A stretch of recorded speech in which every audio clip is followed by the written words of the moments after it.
Hey guys, it's John here in Los Angeles, Friday, May 17th with your Alpha Channel update. I've got some good stuff to show you.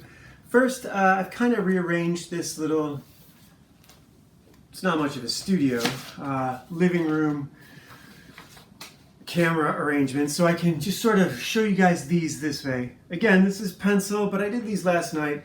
I'm getting fast again. I'm getting better. I wouldn't say I'm getting faster, but I'm getting better. They take about the same length of time to do, but they're definitely looking better. The features look less spread apart, less funky, so it's starting to coalesce a little bit. Some of the stuff I've got to show, this was over here a minute ago, but I took it out of the package to show you guys and then started over. This is Adam Hughes, Norwegian-only Tomb Raider cover. So I don't want to go flipping through the book. I'm just going to show off a bunch of books really quick. Stuff I kind of want to talk about. Where did Voltron go? I want to mention Voltron. And I hope this isn't too shiny again, but you're just going to have to forgive me if it is. So this is Voltron here on my shirt. One of the great things about Voltron when it came out, in addition to having Peter Cullen, who's the voice of Optimus Prime, he also did the narration intro that they played at the beginning of every show. And one of the great things about Voltron was the theme of the show. The robot had been cast into space for becoming too proud after killing a bunch of demons and threatening God herself. God in this Japanese version was a female deity. And Voltron, the robot, had been one of her servants to vanquish beasts from the deep or from the void. And in his hubris, she had separated him into the 5 lines. It's very much a sort of Lucifer tale. He makes an appearance today as well. So that's number 1 for the Mike Carey series. And that's kind of what's going on here is devils and angels, you know? That's really kind of what I'm going to be doing with Modern Savages with these kids. The girls are going to be just, angels, absolutely stunning angels, and the guys are going to be absolute savages. So, this is the titled version. So, the other one was the virgin version. And here's one. I think this is a Michael Turner, maybe? No, probably a newer artist. I'm tilting these a little bit and hoping that they don't shine too much with the light. This is Josh Middleton. I'm going to open this up. Josh Middleton was, I think, one of the greatest artists Marvel has discovered in quite a while. He drew the series Runaways that became a TV show that I don't think anybody watched, except maybe the young actors and actresses and their families and their school classmates. I want to watch it, but I haven't. The comic looked beautiful. The covers were amazing. But the story was, Marvel was already getting into its anti-white propaganda phase. I really think Runaways, I'm going to get into a lot of trouble here. I'm going to talk about Runaways with Drive. I didn't know I was going to talk about that. It's so funny how all these things connect. So this is Josh Middleton's Hidden by Leaves, I think is what it's called. He is an incredible artist. I don't know if he did this digitally or with marker or watercolor, but it's just so clean. His work is so clean. Again, I don't want to, inspire copyright strikes, so I'm going to skip through this a little bit. Here's a panel. Look at that page. I think there was some more variants for that. I've got some other stuff here. Vlad had a short series. I'll just flash these up for the camera. So this is what I mean. Toxic masculinity with angelic females. And Voltron had that too. Voltron had what they're calling, some of the Comics Gate Kings were talking about, the golden ratio, which is what they also had in He-Man, or not He-Man, although I guess they did have it in He-Man, but the A-Team, where you've got, or the Teenage Mutant Ninja Turtles, you've got the Turtles plus Splinter and then April O'Neil. You've got the A-Team plus their girl counterpart who got them their jobs. He-Man, you had Teela and the Sorceress. But so you can't have it too girl heavy, or the story becomes something else. If it's an adventure, you can't let the girls take over. Otherwise, people go to the salon and nobody has an adventure. But that said, I'm a hypocrite because I love Aeon Flux. I think Carr Andrews did a cover for this. Not sure how to say his name. I know he's directing movies now.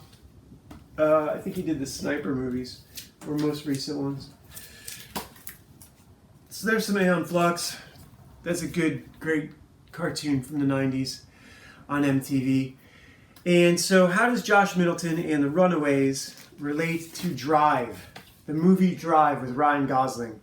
This isn't Runaways, but there's a cover. Oh, there's a cover. I had it with girls sucking on a pacifier. That's amazing. I think he did an X-23 cover that's just incredible. Josh Middleton is just an awesome artist. So, but Drive. And this is where I get in. Oh, before I get into the dangerous propaganda part of our show, I would like to show off some more art by J.R. Silla. This is the final to his Valkyrie form, Ashley Fox.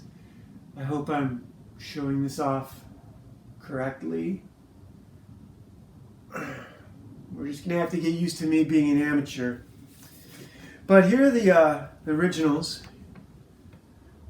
She was turned the other way. And so, like, I've got... Look at this. Look at what I've got here. God, he's so good. I hope that shows right, because I'm staying here. This stuff is going to fall over if I get up. I'm going to get hit in the head like I did yesterday with that giant fucking shield. Here's some more Jay stuff. This is in our comic book, Legend of Ashley Fox, Ashley Fox Ninja Babysitter. It's out on our website, ashleyfox.ninja. Just type in http://www.ashleyfox.ninja. This is Valeria.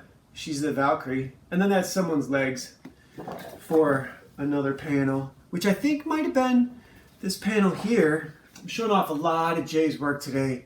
His pen and ink is just... This guy... Really, he should be working for DreamWorks, but I'm kind of glad he's not, because I still get to talk to him and hang out with him. And they don't get to exploit an amazing artist. I think they mostly do 3D stuff now anyhow. And they're not telling the stories that we want to tell. Right? Is anybody telling these kind of stories? That's Ashley Fox rescuing a baby from two sorcerers who have those projected demons that can't really act to stop her. Yeah, I mean, this is a great story. This is basically Pizzagate, the story. Frazzle Drip, the story. Little kids being kidnapped by satanic pedophiles, and our characters rescue them. So Runaways, what I want to talk about with Runaways is a modern allegory for the modern comic book industry. The people who run the comic book industry are exactly like the parents in that TV show or comic book series, and the kids are naive juveniles who wake up to the fact that their parents are supervillains. I'm talking to you, all you propagandists in the mainstream media, taking your cut, your pound of flesh, your own mob wives, to the Talmudic Zionists running this civilization into World War III. You are all guilty. You're all guilty. There's no legitimate authorities. You're all criminals. I despise you. And I want to talk about the movie Drive and Ryan Gosling's character who wears that pimp, taffeta silk jacket with the embroidered scorpion on the back. So what that is, my take on Drive, Nicholas Winding Refn's film Drive, is that it's an allegory for white civilization. And the white man has taken all these scorpions on his back. The main criminals in that movie are a pair of Jewish mafiosas, played by Ron Perlman and Albert Brooks. Albert Brooks was amazing in this film. I loved Albert Brooks' film about heaven. I'm blanking on the name of it. I'm kind of forgiving him as an individual. I can forgive individuals. I can't forgive your group for what you've done. But I don't have to demand payment. That's going to happen when we get to where we're going. We're all on the ride. We all bought a ticket and we're all taking the ride. So let's see what happens when we get to our destination. Oh, it's going to be fun. So Drive is an allegory for what's going on. Beautiful blonde girl has a mixed race kid with some guy who bullied her into a child, got her pregnant on the first date, first night. It wasn't even a date. Just probably bullied her into a bedroom at a party. And here's this guy trying to save everyone from themselves. And, he ends up getting stabbed for it. Almost everyone dies. The girl and the baby get out. But that's what we're stuck with. We've got all these people on our backs, a whole bunch of scorpions trying to sting us and drown us all. So, and this is what I'm talking about, shortcuts. This is all because people want to take shortcuts. They want to cheat. They don't want to do the hard work. I did my chest workout today. It killed me, but I did it. Dumbbells, just dumbbells. I don't like unscrewing I don't have the clamps. I don't have the fancy Bowflex, $500 ones. I have to unscrew it and take the weights off, but that's what I got to do. It's better than, I have a Bowflex system too, but I found out that I wasn't getting the sticking points, so got to do dumbbells. So shortcuts. The shortcuts are, you can cheat on the form a little bit, but then you got to go down in weight. And this is not just for working out. This applies to everything. This applies to art. You can cheat on you can clean up if your traditional art is messy, you can clean that up digitally. A lot of guys are doing everything in the computer now. I think I don't want to say it's a mistake because they're meeting deadlines, they're professionals. I have no right to speak. I'm trying to build a style guide for my production. Having worked for so long in television, we used to get style guides from ABC Family and Disney about how everything needed to look in order for the whole channel to be cohesive, for the theme of the channel to not get off track. When you're talking about emotional product, which is what entertainment media is, or propaganda media, it depends. This is a Niccolo Machiavelli thing. Are you a good person or a bad person? Fear or love? Do you want to be feared or loved? And that's not that simple with propaganda. Propaganda is way more subtle, but you have to know what you're doing. You're either doing something to disenfranchise people or you're doing something to make great art. Sometimes I know they're mixing those two. I know that they are, but they also have free money forever. So when you own the banks, you can afford to make propaganda for 70 years and take a loss on it. So what I'm trying to do is I need to create my own style guide, and sort of this is the level of ability that I need to get to. I don't know that I can do it in this lifetime, but this is the level of finished I would like our art in our comics to get to. Of course, this is not done. It's not colored. It's lit, but it's not grayscaled at all. It could use a zip tone pass, which I think could be done in the computer. So I'm happy with this for an inked piece and then touch it up digitally. If I could get to that level on my hand art, this is also thick board, so I got to learn how well you can use a light box on this kind of stuff. I can see it through here when I'm holding it up to you guys, but only barely. So that's what I need to do, and that's why I'm talking about cheating. In working out, you can cheat your form a little bit, and that means the perspective could be a little bit off.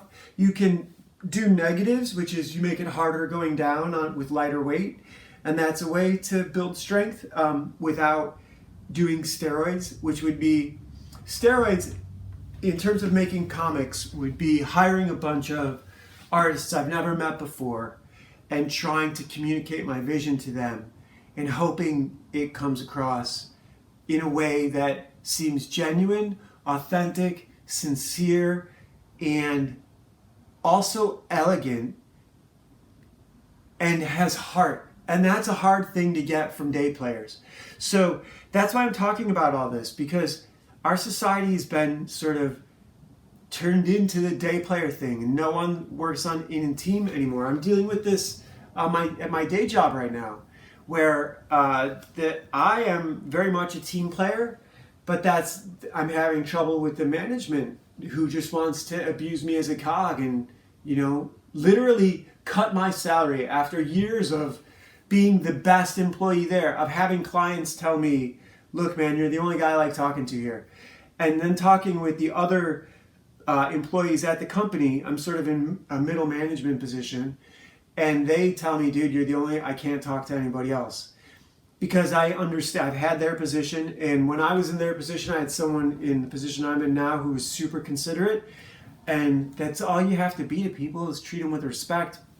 If you can't treat people with respect, you can't demand respect from others. So that's what's going on. Our society doesn't, no one respects each other, no one respects themselves. Everyone's taking shortcuts and they're cheating, and they know it. And they know they're cheating, so no one can look each other in the eye. Everyone's walking around feeling guilty, looking over their shoulder, waiting for some guy like me who's going to come and assault them in a church parking lot. You don't want that. You don't want me to show up at church and say, hey man, you did me dirty. Church is the original safe space. Did you know that? War came before church. But empathy came before, well, it's hard to say empathy came before war. Animals clearly have empathy. Dogs speak with mental telepathy. Your dog can tell you exactly what he wants with his eyes. That's a communication. So church is the original, after war with your neighboring village, and you came back and you just wanted to chill. You didn't want to deal with the drama at home, with your kids fighting, your wife needs this done, that done. You needed a place you could go where no one's going to bother you. You could just sit there, let the incense burn, let the little kids sing, let the girls sing. If you guys want to get up and talk about how to be good to each other, fine. But that's what church is. It's the original sanctuary. And our tribal enemies who are trying to divest us of our own culture are attempting to rob us of that safe space. They've destroyed it psychologically, and now it's all but empty and non-existent. It still exists in Latino culture to a large extent, and that's impressive. But the white culture's got to find, I'm saying God is the destination, but a lot of you aren't on the path. A lot of you don't know your prayers, and you ain't never getting to heaven. A lot of you aren't fit enough. And I mean fit, physically fit. Godhood is, there's a reason they say that dude looks like a god. And he feels like it too. And you think more clearly when you're healthy. All these things, life is, it's a symbiosis. You have to blossom inside your environment. You have to work with other people. These are the lessons that a demon who wants to watch the world burn needs to learn to get along with other people. If I can do this, any of you can. I am the worst of all of you. Believe me. Henry Rollins has this thing where he says he hates for you. I don't hate you, I hate for you. No, I fucking hate everybody because I hated myself for such a long time. And now I've achieved, and it's not, you know what it was, and I took my foot off the gas. I relaxed a little bit. It took me a long time. It took me realizing that the dreams I wanted to achieve were imaginary, that I hadn't defined them well enough, and that the experiences I wanted, I was having regularly. So that's really kind of a mindset shift. A half empty, half full thing. But the health part is so crucial. Without that, you don't have anything. So, and it only takes an hour and a half a day. You tell me you don't have 90 minutes a day to work out. You don't have 40 minutes a day to go for a walk. Then you deserve what you get. I'm sorry. God set this up this way. Don't be mad at me. Don't hate the player, hate the game. You have a body. You need to be at your best all the time. You never know when an emergency is going to come up and someone's going to need your help. It might not even be someone you know. You might be called on to do some good Samaritan. This has happened to me. I was in my car not too long ago, and I saw a guy whose race shall remain nameless, though they're often associated with being future engineers and doctors and bike thieves. And this particular individual had a hold of a young woman's wrist. She was a Latino lady, and he had a drink in his other hand, and he was at least 6'2". I was parked in traffic, stopped, and they were on the sidewalk. This is how much I love Los Angeles. I love this town. And he is yelling something at her. And she's saying, do it, go on, hit me, do it. And I'm watching this, and the other cars are watching this, and I roll down the window. I said, well, what are you going to do? You going to hit her or what? And he didn't know what to say. And he let go of her hand, and she got away. I'm like, if you want someone to hit, man, you can hit me. And he didn't know what to do. And I've had that kind of stuff happen a few times in this town, but I'm not going to tell all those stories today. It's getting late. I got a lot to get through here. So, how are you going to cheat? How are you going to cheat, and how are you going to deal with the stress that comes with elevating yourself? Like, I'm at the base level of just, survival, like paycheck to paycheck, and that's a struggle. But what I want, when I worked for Christian Audiger for a while, I was an editor for making social media stuff for him and videos to send out and blah, blah, blah, blah, blah. They had big fashion lines, and he was trying to pitch a show, but they were recording pretty much everything. He had, I think, 3 to 6 lawsuits going at all times, and he had to be, and these were from people who were friends, who are now, and this happens in comics. I saw this happen with Liam Gray. I don't know the backstory, but I can imagine, and I'm sure this has happened with other artists and creators, where when something blows up, that people who invested all their blood, sweat, and tears feel entitled to a taste of that. And that may not be fair because of the money required to invest in the project in the beginning. I think that's why it's important that, look, I'm all for doing this like the way pirates do things. Hostis humani generis. And that basically the captain gets 2 shares, everyone else gets a share, and the booty's split equally. So I know that's not, pirates obviously it's not comics, it's not realistic. But there's something to be said for that. And once, the way I'm seeing it working right now is single issues and ongoing projects. If you pump out single issue campaigns or just campaigns, if you do campaigns, you can build a community of people who move from one campaign to the next. And they don't have to get on a monthly book. It's just a whole group of people keeps everyone employed. And that's what I'm seeing happening in the independent comics sphere with Comicsgate. I know that there's some drama there. I'm hoping that they will get past it. But I am seeing people supporting each other's campaigns and helping each other. I want to bring in video games to that and a bit of edgy humor. But I want to, contribute as much as I can. I've been tangentially around comics my entire career. I went to animation school. I wrote for Marvel for about 18 months without getting paid, just submitting pitches. They were basically idea farming, not just me, but a whole bunch of people. This is one of those traps that happens to writers and young artists. They're just reading my stuff and letting it inspire them. I don't know that it ever made it into comics. It might have just been to get the pulse of writers who were out there watching TV and seeing what they were coming up and being inspired by. I can't hold that against them, but I would never do it. That's a Jewish practice. That's a practice for when you look at people and you consider them to be cattle, to be exploited. And that's who runs media in this country, and that's how they see me. One of the other tricks they have in Hollywood is called a first look deal. It's where they shelve you or your projects forever. Basically, you do a job for someone and they make a first look deal with you. And sometimes you can have these stacked up where a writer or an artist will have a series of first look deals and they're in priority. Such and such person at this studio gets to read the script first, this person next, that person next. And they all get a chance to buy your script. Whatever. The days of selling these people any ideas is way over. I'm doing this on my own. I'm never selling them anything. I'm not going to deal with them. I'm not going to boycott, divest, and sanction. So church is the original safe space. It's been desecrated. It's been destroyed through propaganda, through anti-white propaganda. You're not welcome at the synagogue. Try going there and to sit. And no, they don't want you. You're not welcome. You're not welcome. Letting everyone in is a uniquely Christian thing. And that's been destroyed by the people who are divesting you of your culture.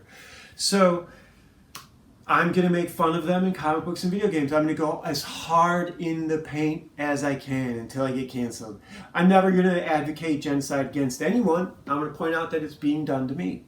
That people are using propaganda to advocate genocide against my people.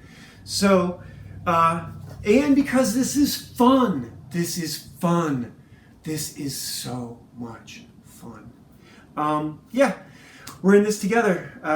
Yeah. I don't have anything else to say. There's so much stuff to show off. Here's a JLA. I think this is Isn't this him? I should know this guy's name because he's super famous. Ross, Alex Ross. Yes. Look at this. Destroyed. These characters have been destroyed. Why?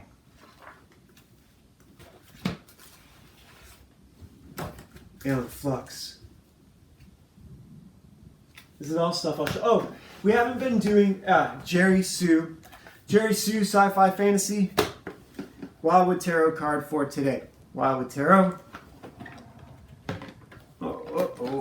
Wildwood Tarot book. I really like this cover with the Destiny, the Timekeeper, the Grim Reaper. What's today's card going to be? Today's card, we haven't done these in a few days. Today's card is, can I even read this? The Wanderer. Very much a fool character, I'm guessing. This is a little different than the regular tarot. All the major arcana are redone. You know, they're all renamed for this series. So that one is there, the Wanderer. Let's see that again.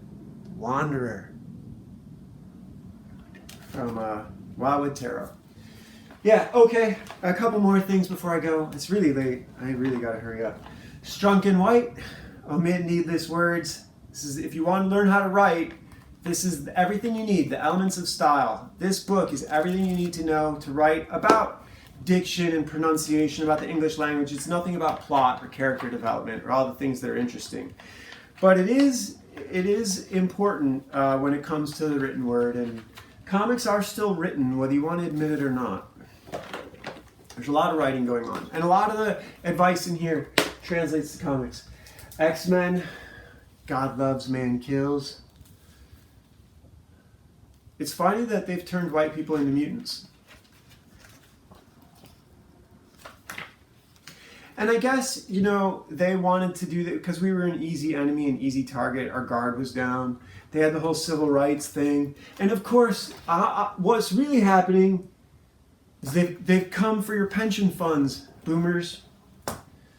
They've come for your pension funds. We're going to go into Punisher Magazine next time. I got to go. Love you guys.